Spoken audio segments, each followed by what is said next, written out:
New topic start हो रहा है जिसका नाम है allelopathy. Allelopathy effect. Allelopathic effect क्या होता है सर? ऐसा इफेक्ट, एलिलोपैथी का मतलब होता है कोई भी प्लांट या ऑर्गेनिज्म के द्वारा कोई केमिकल प्रोड्यूस किया जाए और उस केमिकल की वजह से उसके आसपास उसकी विसिनिटी में दूसरे ऑर्गेनिज्म या उसी की सेम प्रजाति के ऑर्गेनिज्म अफेक्टेड हो, उनकी जर्मिनेशन में, उनके ग्रोथ में, उनके सर्वाइवल में, उनके रिप्रोडक्शन में कोई ना कोई प्रभाव पड़े, उसको कहते हैं एलिलोपैथिक इफेक्ट। तो देखिए पढ़ने जा रहे हैं।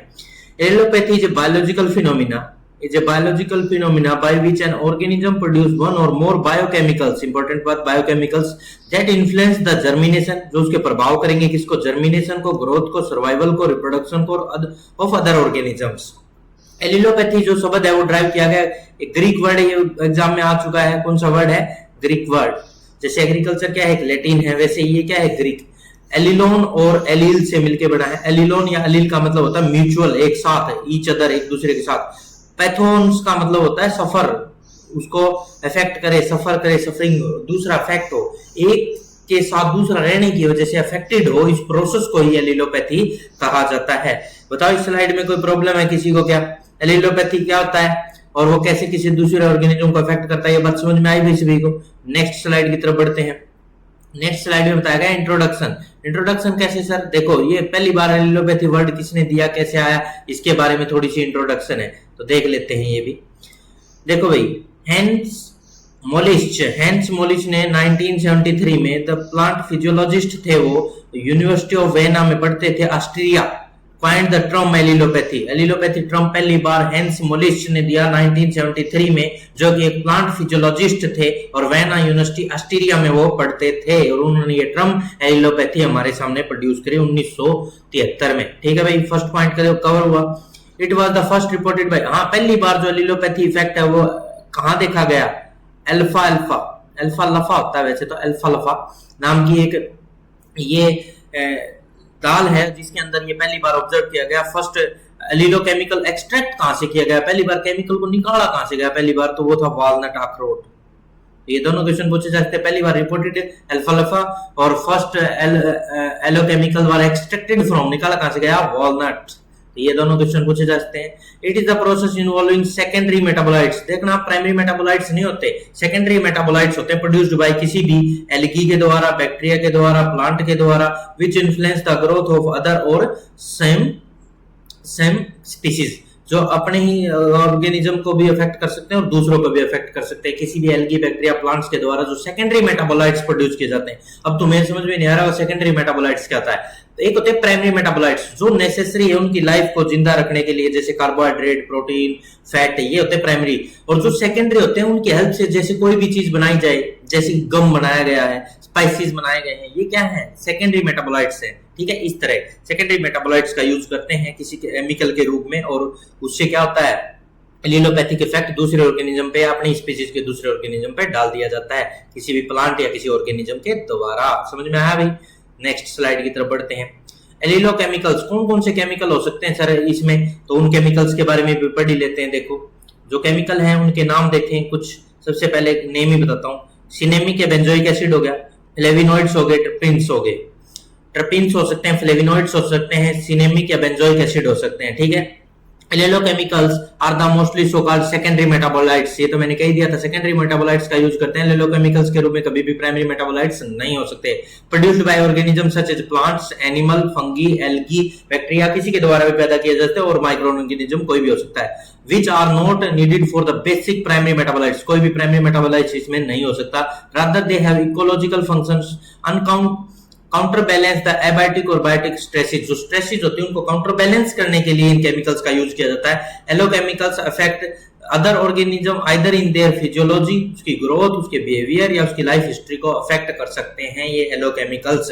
एलोकेमिकल्स के हेल्प से उसकी लाइफ बदल सकती है किसी भी ऑर्गेनिज्म की, या वो मर सकता है, या उसको इन्फ्लुएंस भी मिल सकता है, उसको बढ़ावा भी मिल सकता है, उसको सपोर्टिव भी हो सकते हैं एलोकेमिकल, और उसको नुकसान भी पहुंचा सकते हैं। दोनों सी बातें हैं इसके अंदर एलोकेमिकल्स के अंदर। अरे समझ में आया सभी को? कोई डाउट है क्या इस स्लाइड में? नहीं है तो नेक्स्ट स्लाइड की तरफ बढ़ते हैं। नेक्स्ट स्लाइड किसके बारे में जानकारी दे रही थी? फॉर्म ऑफ एलोपैथिक इंटरेक्शंस, ये सबसे इंपॉर्टेंट है, यहां से क्वेश्चन आते हैं भाई। एलोपैथिक इंटरेक्शंस की कुछ फॉर्म देखिए जरा। तो सबसे पहले क्रॉप अगेंस्ट अदर क्रॉप, कुछ फसल है आपस में ही एक दूसरे को नुकसान पहुंचाती है केमिकल सीक्रेट करके, एलो केमिकल्स जिनको कहते हैं। सनफ्लावर का एग्जांपल दिया है, sunflower has been found the allelopathic to the groundnut, groundnut के लिए एलोपैथिक इफेक्ट देता है अगर उनके बीच में इंटरक्रॉपिंग सिचुएशन में देखे, जैसे मान लो सनफ्लावर है ये और इनके बीच में कहीं किसी ने ग्राउंडनट उगा दी, तो ग्राउंडनट पे ये एलोपैथिक इफेक्ट डालता है, कुछ केमिकल सीक्रेट करता है जिसकी वजह से ग्राउंडनट की जो लाइफ है वो अफेक्टेड हो जाती है और वो प्रॉपर ग्रोथ नहीं कर पाती। समझ में आया? क्रॉप दूसरी क्रॉप के अगेंस्ट होगी। Next example, tree crop like eucalyptus, eucalyptus also show the some allopathic interactions to the vegetables and some fields crop grown and intercropping with it। अगर यूकेलिप्टस के प्लांट उगाए गए हैं और उनके बीच में कोई और फसल उगा दी गई ना, यूकेलिप्टस जो होता है बहुत बड़ी बड़ी लेंथ का होता है और उसके आसपास एनवायरनमेंट में ऐसे केमिकल सीक्रेट करता है कि उसके आसपास कोई और प्लांट ग्रो कर ही नहीं सकता, चाहे वो कोई भी क्रॉप का प्लांट हो। उसके कभी भी तुम्हारे खेतों में कहीं भी गए हो जहां यूकेलिप्टस सफेदा जिसको कहते हैं वो खड़ा हो, तो उसके आसपास कभी भी फसल उगी हुई नजर नहीं आएगी या बहुत ही कमजोर मिलेगी, क्योंकि वो एलोपैथिक इफेक्ट की वजह से उन वेजिटेबल्स को, उन फील्ड क्रॉप को अफेक्टेड करता है और उसकी ग्रोथ ही नहीं होने देता। Next, crop residuals of the lentils and phytotoxic to the wheat, जो लेंटिकल्स होती हैं, लेंटिकल्स के आसपास अगर वीट है तो उसके लिए फाइटोटॉक्सिक का काम करता है, केमिकल सीक्रेट करता है जिससे उसकी ग्रोथ नहीं होती। Of sunflower and mustard to the several crops and of sunflower, sunflower के लिए भी, मस्टर्ड के लिए भी और बहुत सारी क्रॉप्स के लिए जो लेंटिकल्स होते हैं इनके रेजिड्यू बचे रहते हैं, उन पे फाइटोटॉक्सिक सनलाइट गिरने की वजह से केमिकल सीक्रेट होते हैं जो वीट, सनफ्लावर, मस्टर्ड आदि की ग्रोथ नहीं होने देते। सोरगम एक एलोपैथिक टू वीट, वीट के लिए एलोपैथिक होती है, सोरगम जो ज्वार है वो नुकसान पहुंचाती है गेहूं को। और sweet potato and sweet potato to cowpea, sweet potato होती है वो काउपी, लोबिया, चावड़ा को नुकसान पहुंचाती है। और एक अच्छा इफेक्ट है, मूंग, ग्राम, चना या काउपी, लोबिया are stimulatory to the growth of wheat, wheat की ग्रोथ को फायदा देते हैं। अगर मान लो किसी खेत में मूंग, चना या लोबिया उगा हुआ और उसी में वापस गेहूं उगाई जाए तो उसमें और ज्यादा अच्छे से ग्रोथ करती है गेहूं, या उसके आसपास हो तो बहुत ज्यादा बेनिफिट मिलता है, क्योंकि जो मूंग है, ग्राम है, काउपी है, ये सारे लेग्यूमिनस प्लांट है और लेग्यूमिनस प्लांट की जड़ों में नाइट्रोजन फिक्सेसिंग बैक्टीरिया राइजोबियम मिलता है। जो इनकी जो रूट होती है ना, लेग्यूमिनस प्लांट है, ये लेग्यूम है और लेग्यूम की रूट में क्या होता है, लेग्यूम की रूट में एक बैक्टीरिया होता है, एक बैक्टीरिया मिलता है जिसका नाम है क्या, राइजोबियम, याद रखेंगे, राइजोबियम, राइजोबियम। और ये N2 फिक्सेशन करता है, nitrogen fixation, environmental nitrogen fixation करता है, जिससे कि प्लांट की ग्रोथ अच्छी होती है। और गेहूं अगर इनके आसपास है तो उसकी ग्रोथ को स्टिमुलेटरी इफेक्ट देंगे, उसको प्रभावित करेंगे, और ज्यादा ग्रोथ लेगी गेहूं और अच्छे से पैदा होगी, अच्छी पैदावार देगी हमें। तो ये होता है किसमें, लेग्यूमिनस प्लांट में। कौन सा bacteria, rhizobium bacteria, nitrogen fixation करता है। और कभी भी तुम कोई भी दाल का प्लांट उखाड़ोगे ना तो उसकी जो जड़ों में कुछ गांठें मिलेंगी जो कि लेग हेमोग्लोबिन से भरी होती है, इसमें नोड्यूल फॉर्मेशन कहते हैं, इसको क्या कहते हैं, नोड्यूल। क्या बन गया रे, नोड्यूल। और इसके अंदर नाइट्रोजन फिक्स की जाती है बैक्टीरिया के द्वारा। राइजोबियम बैक्टीरिया पे ऐसे आता है जो एटमॉस्फेरिक नाइट्रोजन का यूज कर सकता है, वरना प्लांट एटमॉस्फेरिक नाइट्रोजन को हाथ भी नहीं लगा सकते। अरे आगे बढ़ते हैं नेक्स्ट स्लाइड की तरफ। ये समझ में आ रहा है क्या सभी को? नेक्स्ट स्लाइड पढ़ी जाए। क्रॉप अगेंस्ट वीड, कुछ पैदावार है जो हमारी फसलें हैं वो वीड को जला देती हैं, नुकसान। वीड को अच्छी बात है ना, वीड को खत्म कर देती है, अपने आसपास ही नहीं रहे भटकने देती वीड को, ऐसी भी हैं। और कुछ वीड ऐसी हैं जो हमारी फसलों को खत्म कर देती है, वो भी नेक्स्ट स्लाइड में पढ़ेंगे। पहले पढ़ रहे हैं क्रॉप अगेंस्ट वीड, जो हमारी फसलें हैं वो वीड को खत्म कर देती हैं। जैसे सोरगम रिलीज करती है हाइड्रोजन साइनाइड, HCN सीक्रेट करती हैं, suppress many weed growing in vicinity. उसके आसपास अगर सोरगम के कोई भी वीड उगा हो, घास फूस उगा हो, तो वो HCN सीक्रेट करके, हाइड्रोसाइनाइड एसिड सीक्रेट करके उसको जला देती है, उसको सप्रेस कर देती है, उसकी ग्रोथ नहीं होने देती। बार्ले जो है प्रोड्यूस ग्रेमिन नाम का एल्कलॉइड पैदा करता है जो इनिबिट करता है वीड की ग्रोथ को। तो ये दो इंपॉर्टेंट एग्जांपल ये तो ऊपर ही दे दिए गए हैं। सोरगम HCN सीक्रेट करके उसके आसपास किसी भी वीड को नहीं होने देती, और बार्ले ग्रेमिन नाम का एल्कलॉइड सीक्रेट करके किसी वीड की ग्रोथ नहीं होने देता। कुछ एग्जांपल और दिए गए जो इंपॉर्टेंट है, बहुत ज्यादा एग्जाम में आए हैं आज तक, देखे मैंने।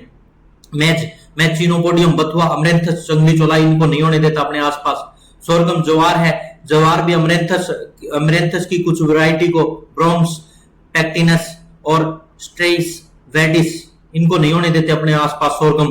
कुकुम्बर है, ये क्या है, आइकिनोकोला सर्गिकैली इसको नहीं होने देता। स्वीट पोटैटो ये सिप्रस रोटुडेंट और सिप्रस एस्कुलेंटस को अपने आसपास भी नहीं फटकने देते, क्योंकि ये अपने एक केमिकल सिक्रेट करते हैं, या कोई एल्कलॉइड हो गया, या कोई ट्रेपिन्स हो गए, या कोई केमिकल अदर सिक्रेट करके उसको जला देते हैं वीड को। और ये टेबल हमें याद करनी पड़ेगी, इससे क्वेश्चन आने की संभावना 100% है। ऐसे टेबल से क्वेश्चन आते हैं, जितनी भी टेबल मिलती है ना उनको रिवाइज किया करो बार बार।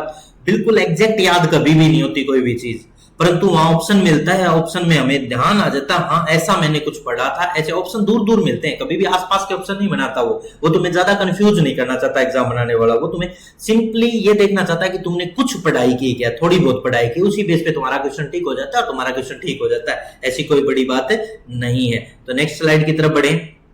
नेक्स्ट स्लाइड कह रही वीड अगेंस्ट क्रॉप। कोई वीड दूसरी क्रॉप को नुकसान पहुंचा रही है, खरपतवार हमारी क्रॉप को नुकसान पहुंचा रही है, ऐसी भी है, हाँ बहुत है। देखिए याद करते हैं इनको कुछ। चलिए नेक्स्ट, वीड सिप्रेस रोटुडेंट है, ये सोरगम और सोयाबीन को नहीं होने देती भाई। इम्पिरेटा स्लेंड्रिका है, ये बहुत सारी क्रॉप को नहीं होने देती, अपने आसपास जो भी क्रॉप मिलती है उसको नहीं होने देती। चिनोपोडियम जो बथुआ है, ये अल्फाल्फा, कुकुम्बर, ओट, जई और मैज मक्का को नहीं होने देता। सिरसियम आर्वेनेस है, ये बहुत सारी क्रॉप को, जो भी क्रॉप इसके आसपास होगी उसको नहीं होने देगी। एविना फतवा है, ये भी किसी भी क्रॉप के आसपास होगा तो उसको होने नहीं देगा। तो इस तरह से हम ये कुछ याद रख लेंगे। इनमें सबसे इंपॉर्टेंट जो है, एक तो चिनोपोडियम वाला है और एक सिप्रस रोटुडेंट है, ये दोनों में से आने की ज्यादा संभावनाएं हैं। ठीक है, तो हम नेक्स्ट स्लाइड की तरफ बढ़ते हैं और क्वेश्चन कर लेते हैं। बस ये कंप्लीट होने वाला ही है भाई, ये हो ही गया समझो। Last, weed against other weed. तो इसमें एक एग्जांपल है, वीड ही दूसरी वीड को नुकसान पहुंचाती है, ऐसा भी देखा गया है। और ये देखो, ये डायग्राम दिया गया है ना, ये कैसी सेरिका का दिया गया, कैसी सेरिका का, और ये हमारा जो कैरेट ग्रास है, गाजर घास, पार्थेनियम, कांग्रेस ग्रास, इसका दिया गया। अगर ये कैसी किसी ने अगर गाजर घास के पास उगा दी तो ये वाली चीज इसको मार देगी, गाजर घास को खत्म कर देगी, कैरेट ग्रास को होने ही नहीं देगी। तो यहाँ लिखा भी हुआ देखो, कैसी है सेरिका has shown encouraging result to out parthenium in Kerala state. Kerala state में उसको भगा दिया, किसको, कैरेट ग्रास को, किसने, कैसी सेरिका। ये खुद भी तो वीड है, ये कोई फायदा थोड़ी नहीं करती है, परंतु हाँ कैरेट ग्रास को तो भगा ही रही है वहां से। अरे समझ में आया। तो इस तरह से हमने एलिलोपैथिक इफेक्ट और एलिलोपैथी क्या होती है, क्या क्या क्वेश्चन बन सकते हैं, उनके बारे में चर्चाएं करी। और यहाँ से कोई एक क्वेश्चन आने की संभावना मेरे को लग रही थी, इसलिए मैंने ये टॉपिक पढ़ाया है। आप इसको रिवाइज करें, इसके क्वेश्चन तुम्हें दे देंगे, धीरे धीरे क्वेश्चन प्रैक्टिस भी करवा दूंगा। और मैं एग्जाम के कुछ दिन, 5 या 10 दिन रह जाएंगे, तब मैं तुम्हें बहुत सारे प्रैक्टिस पेपर भी करवाऊंगा जो प्रीवियस ईयर में आए हुए हैं। तुम घबराओ नहीं, बस लगे रहो यार, मेहनत करते रहो, तुम्हारे सारे क्वेश्चन ठीक होंगे। घबराना ही नहीं है, बस लास्ट तक लगे रहना, मेहनत करते रहना। लास्ट दिन तक हमारे अंदर ये जुनून होना चाहिए कि हम सिलेक्ट नहीं होंगे तो कौन होंगे। कुछ बच्चे मेरे से पूछ रहे सर कितने बच्चे पेपर देंगे, तो ये क्वेश्चन पूछने लायक नहीं है। क्यों नहीं है मैं बताता हूं तुम्हें कितनी सीट चाहिए रे, सारी चाहिए या एक ही चाहिए? एक ही चाहिए ना, तो तुम्हारे लिए देश दे पेपर, तुम्हें कोई मतलब नहीं होना चाहिए, तुम्हें एक सीट चाहिए और उसको तुम लेके रहोगे, ऐसा मेरे को लगता है, और जरूर लोगे। ठीक है, मेहनत करते रहें, खुश रहें, ऑल द वेरी बेस्ट।